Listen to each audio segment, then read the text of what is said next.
Changing a flat tire. This is something that every driver is going to face at one time or another. The most important thing, don't panic. Slowly get the vehicle pulled off to the side of the road in a safe place on stable ground so that the jack won't sink. And believe it or not, following the step-by-step directions in your owner's manual is still the most efficient and, more importantly, the safest way to go about doing this repair. The first step is to make sure you've got the vehicle in park, the emergency brake on, and the engine turned off, all for safety. Then you want to look in the owner's manual. Ours does a great job of showing us the jack points around the vehicle. You can't jack up a unibody vehicle just anywhere. You've got to hit the reinforced points on the corners. Owner's manual shows us that.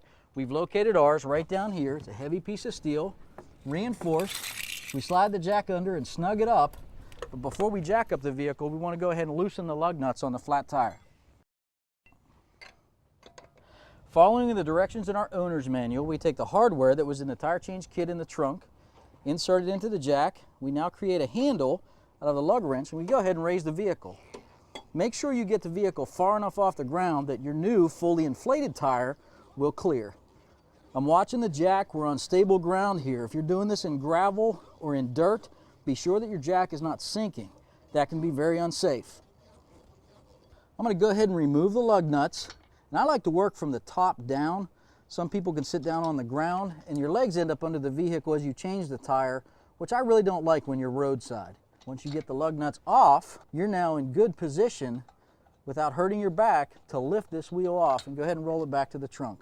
This is our temporary spare. It's a temporary spare. It's engineered to go not more than 100 miles and to not exceed 50 miles an hour. Be aware of that. This is going to change how your vehicle handles and certainly how it steers since it's on the front end. Working from the top down, you line up the lug studs with the holes, slide the wheel right on, reinstall your lug nuts, and as you snug them up, do it in a crisscross pattern like this, and then do one final tightening in a crisscross pattern once you get the vehicle back down on stable ground.